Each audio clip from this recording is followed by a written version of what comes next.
Even if the price of this thing got doubled, I think I still get this. What's up, mate? I'm Wade. As a multimedia creator, I've produced a wide variety of videos for various fields and industries. Today, I'll share 3 reasons why I love using this new Sigma RF17-40mm F1.8 from a video shooter standpoint. If you're still on the fence but haven't got one yet, then I think this video might help you make a decision. So without further ado, let's get into it. You've probably heard this many times already, but the size is ridiculously small and it weighs super light. The center of gravity on this lens leans more towards the mount side, so it even feels lighter on your hands.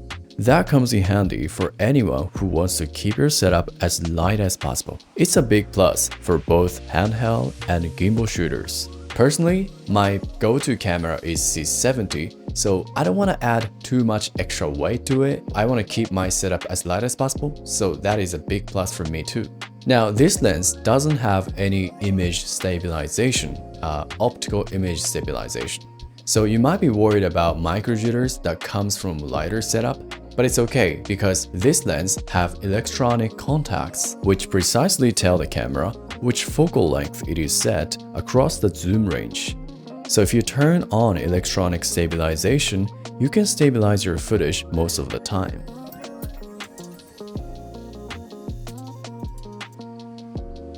(17 to 40mm on APS-C sensors are perfect zoom range for everyday use, but full frame equivalence varies across cameras because of crop factors. Here's a comparison table for your reference.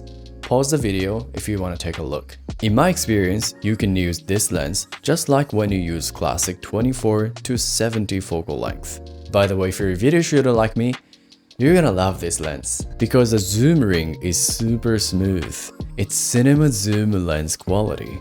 The smoothness comes from its precise craftsmanship and the internal zoom mechanism. You know, usually normal lens that extends its barrel when zoomed in don't have this level of smoothness because the more you zoom in, the longer the barrel extends. And the longer the barrel extends, the more it gets front heavy, creating more friction on zoom ring.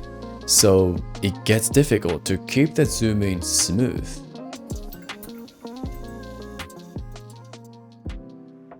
Just like everybody says, it's remarkable that this lens has consistent f1.8 throughout the focal range. Some people even say this has 3 prime lenses in it because of its optical performance, especially sharpness and contrast.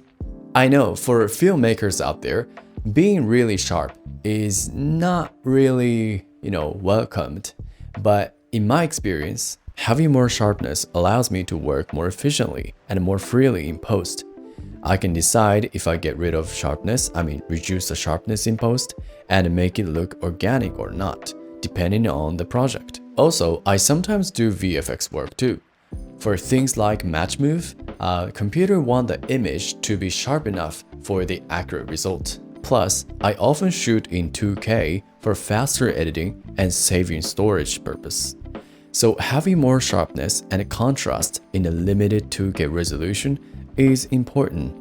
So there you go. These are 3 reasons why I love using that 70 to 40 f1.8. It's already on the camera right now, and I think I'll be using this for years to come. But what do you think? Prior to this lens, I was already using 18 to 35 f1.8, that legendary lens, for 3 years when I was using Red Komodo. But I really loved it, but the lens flare sometimes gets in the image and a little bit distracting. But this one, compared to the older 18 to 35, has more resistance against flares. So that's another reason why I love this lens. But what do you think? If you have any other lens that you'd recommend, please let me know in the comment section. And if you find this video useful, please hit the like button and hopefully subscribe. See you in the next video.